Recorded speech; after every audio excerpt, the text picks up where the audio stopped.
Әбиба Әбужақынова дзюдодан әлем чемпионатында қола жүлдені еншілеген тұңғыш қазақ қызы. Кез келген сұхбатта тек ана тілінде ғана сөйлейтін бұл бұрымдыны бүгінде желідегі жұрт та, көшедегі халық та жақсы таниды. Көшеде көбісі мені спортшы қыз ретінде таниды, бірақ тек қана қазақша сөйлейді деген қыз ретінде көбісі танып, менімен кеп фотоға түсіп атады.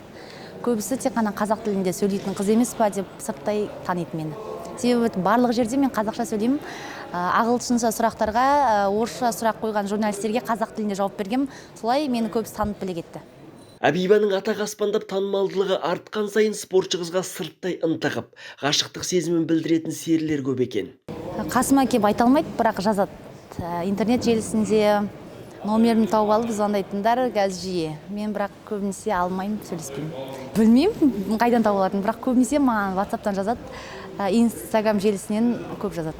Көбінесе адресің, мекен жайың қандай, сыйлық жіберетін едім дейді, біреулер кездесуге бола ма сізбен, жақынырақ танысайын, ондай көп жазатындар. Жеке өмірмен қызығатындар, жігітің жоқ екен деп солай көп хабарласады. Жауап бермеймін, оқымаймын мен. Маған интернет желісіне жазатын жігіттерге мен оқымаймын сообщениясын. Бүгінде Әбибаның басы бос. Бұл арудың жар таңдауда талабы да тым қатал. Өйткені спортшы қыз болашақ арқа сүйер азаматының дзюдошы жігіт болғанын қалайды. Тұрмысқа шығар уақытын да жоспарлап қойған.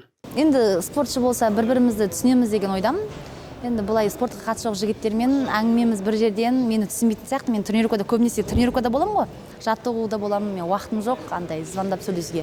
Сол үшін менің болашақ жарым жүздейіс болса, мені түсінеді деген ойдамын. Бұйыртса осы олимпиададан алтын алсам, содан соң тағы да бір 2 жылдай күрескім келеді негізі. Бірақ күйеуге тию керек, енді жасым деген нормальный десек 25-темін ғой қазір. 2 жылдан кейін күйеуге тию керек. Сондай мақсат. Десек те дәл қазіргі таңда Әбибаның жеке өмірге уақыты жоқ. Ата-анасы да спортшы арудың таңдауын қолдап демеуге даяр. Анашым көбінесе айтады, өзіңді абайла, травма алып қалма, жарақаттан абай бол. Енді денсаулық қой, ең маңызды ата-ана үшін, баласының денсаулығы ғой. Денсаулығын күтін деп айтады көбінесе. Салмақ қуам, мен оны ата-анам біледі, салмақ қуатынды, дұрыс тамақтан, салмағың асып кетпесін, жарысқа жақындағанда ерте ұйықта, денең қалпына келсін, тез восстановление дейді. Тез қалпына келу үшін көп ұйықта, энергия жина деп айтады.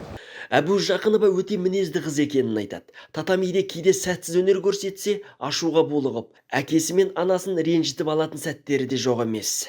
Енді ашуланып кететін кездерім көп, жарыста жеңіліп қалған кездерде. Енді сол кезде енді жұбату үшін звондайды ғой маған. Келесіде ұтасың деген сияқты. Сол кезде мен ұрысып берем. Келесіде емес, қазір жөндеуім керек, мен өзімнің жіберген қателігімді ертең емес, бүгіннен бастау керек деген сияқты. Сол үшін ұрысып қаламыз кейде. Өзімдікін істеймін депші. Енді баласына ұзақ уақыт ренжи алмайды ғой ата-ана. Енді мен де шын жүректен айтпаймын ғой, ашумен. Сосын ашуым басылған соң өзім кешірім сұраймын. Бүгінде Әбибаның салғырттық танытып босаңсуына болмайды. Оның айтуынша, спортта бәсеке мен бақталастық бар. Көре алмайтын қыздар бар, енді мән бермеймін оларға. Енді спорт қой, спорт деген бақталастық ондай болады. Бірақ мен мән бермеймін ондайға. Тек қана мақсатым біреу. Олимпиада. Сондай-ақ дзюдошы қыздың әр күні тығыз кестеге түзілген. Таңертең сағат 7-те тұрамыз, 8-де таңғы ас ішеміз. Содан соң 10-да бірінші жаттығуымыз басталады, 12:30-ға дейін 1-де түскі тамаққа барамыз. Содан соң кішкене 1 сағатта ұйықтап алып, кешкі тренировка 5-те басталады. Кешкі жаттығуға келеміз, содан соң ужин ішеміз сағат 8-де. Күнде солай қайталана береді. Арасында баняға барамыз, сондай. Дәл қазіргі таңда Әбиба қызу дайындыққа кіріскен. Таяуда Катарда өтетін әлем чемпионатын аттанады. Сонымен қатар келер жылы Әбужақынова 4 жылдықтың басты бәсекесі саналатын Олимпиадаға жолдама алғанын айтады. Қазақ қызы 48 келіде Париж 2024 додасында ел намысын қорғайды. Бірден алмайсың жолдаманы, әрі жарыста ұтқан сайын жинала береді ұпай. Біз сол ұпай жинап Олимпиадаға жолдама аламыз. Қазір мен Олимпиада рейтингте 1-ші тұрмын. Оған 4 гранд слам, 3 рет 3-ші орын алдым. Сосын Азия чемпионатында 2-ші орын алдым, әлем чемпионатында 3-ші орын алдым. Сол ұпайларды қосқанда мен Олимпиада бойынша 1-ші тұрмын рейтингте. Бұлайда жолдама бар, бірақ біз жарыстарға барамыз, ұпайымыз түсіп кетпеу үшін, одан сайын астымдағы қыздар менен жоғарыға шығып кетпеу үшін ұстап тұру керек біріншілікті. Сол үшін жарыстан қалмайсың. Ендігі жоспарым осы жақында өтетін әлем чемпионатының үздігінен көріну, үштіктен. Содан соңғы ең маңызды жоспарым ол Олимпиадада алтын алу. Соған қарай жұмыс жасап, жаттығуымды жасап жатырмын. Сол менің басты мақсатым Олимпиада. Әбиба бұл сұхбатында Соңынан ерген спортшы қыз-жігіттерге ақыл кеңесін айтып, салауатты өмір салтын ұстануға шақырды. Спортпен айналысатқан, дзюдомен айналысатқан балдарға өзімнің кеңесім жаттығуды